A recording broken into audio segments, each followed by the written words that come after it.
100 аварий с участием нетрезвых автолюбителей произошло в Коми с начала года. 12 человек погибло, 139 получили различные травмы. Это меньше, чем в прошлом году, но цифра все равно устрашающая. Тем более, что среди жертв и пострадавших есть дети. Последний громкий случай произошел всего неделю назад в Инте. Изрядно выпивший молодой человек сел за руль отцовской машины и унес 2 жизни – 15-летней школьницы и мужчины-велосипедиста. Как бороться с пьянством за рулем, попытался разобраться Иван Беречевский.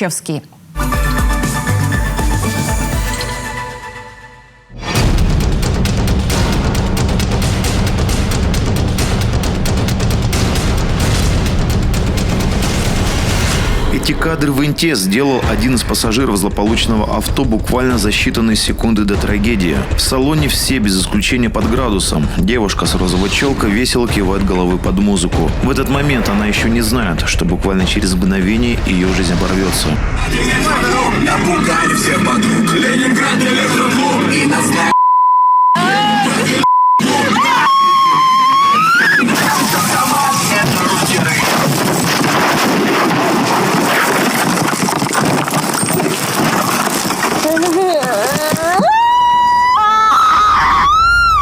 А вот что осталось от автомобиля после. Груда искореженного металла и 2 погибших. Помимо 15-летней школьницы, которая так радостно кивала головой под музыку в авто, погиб еще и проезжающий мимо велосипедист. Мужчине было 49, ехал по краю дороги. Через 5 минут машина скорой помощи с медицинскими работниками была на месте. Оценив масштаб ситуации, тут же медицинские работники вызвали дополнительно 2 бригады скорой медицинской помощи. Помимо 2 погибших, еще 3 оказались в тяжелом состоянии. 2 из них сразу отправили в реанимацию, еще 1 в травматологию. Как выяснилось, все они не были пристегнуты. В дальнейшем 2 пациентов с реанимации 15 числа после стабилизации состояния были переведены в травматологическое отделение. 16 числа 1 пациент написал отказ от дальнейшего лечения в условиях стационара. В настоящее время находится 2 пациентов в травматологическом отделении. Им оказывается помощь в полном объеме. Как говорят автоинспекторы, судя по видео, которое сделал один из пассажиров машины, водитель решил обогнать попутный автомобиль, но на большой скорости вылетел на встречку и сбил велосипедиста. В настоящее время водитель 2001 года рождения был задержан, ему предъявлено обвинение, в отношении него избрана мера пресечения в виде заключения под стражу. Именно водитель меньше всех пострадал в аварии. Еще в приемном отделении 21-летний парень подписал отказ от госпитализации. Сейчас он в СИЗО. За смерть 2 человек ему грозит до 15 лет лишения свободы. И этот случай, к сожалению, не единственный. Похожая трагедия с пьяным водителем произошла в Удырском районе этой весной. На 123-м километре между Айкино и Кослано в машине после столкновения заживо сгорели 2 человека. Сам виновник аварии и ребенок 10 лет. Пожилой мужчина никогда не имел водительского удостоверения. Не справился с рулевым управлением, выехал на сторону дороги, предназначенную для встречного движения, в результате чего совершил столкновение с автомашиной Дансун Ондо под управлением водителя 64-го года рождения, который двигался во встречном направлении со стороны села Косла на направлении города Сыктывкара. После столкновения произошло возгорание обеих автомашин. Еще 1 пассажир смертельного авто выжил. С переломами и ожогами его доставили в больницу Эжвинского района столицы. Пострадали и 2 из встречной машины. 38-летнего мужчину и 12-летнего мальчика в тяжелом состоянии госпитализировали в хирургическое отделение Удырской ЦРБ.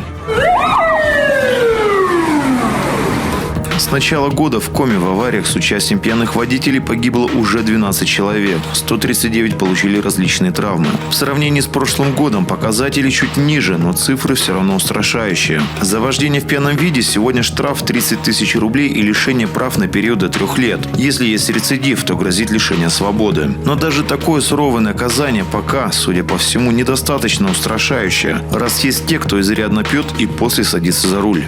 Если взять инициативу каких-то других стран, да, это использование алкозамков, но все-таки у нас чем больше запретов, тем больше желания обойти эти запреты. Соответственно, нужно, скорее всего, это в сознании людей воспитывать и не оставаться безразличным, потому что это может коснуться каждого. И, соответственно, пьяный человек, он выпивший, он уже не отдает отчета своим действиям.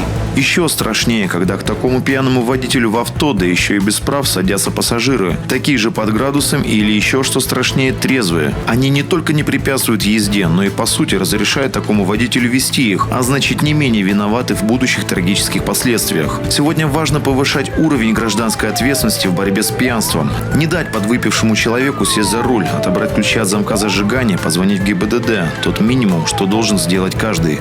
Да, нам помогают граждане, сообщают по телефону. Да, у нас есть контакты, в общем-то, и в определенных ночных заведениях, когда нам представители этих заведений предоставляют информацию о водителях, которые отъезжают с признаками алкогольного опьянения. Мы эту информацию всю проверяем, фиксируем.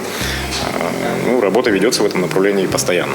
И все же пока этот общий уровень гражданской ответственности еще недостаточно высок. Иначе как объяснить упрямые цифры статистики? Ежедневно в Коми сотрудники ГИБДД ловят около 14 пьяных водителей. На 20% больше, чем в прошлом году. На уровне федерации уже давно обсуждается еще одна мера воздействия – конфискация автомобиля у пьяного водителя. Пока она не принята. Но, возможно, это наконец станет тем самым долгожданным решением.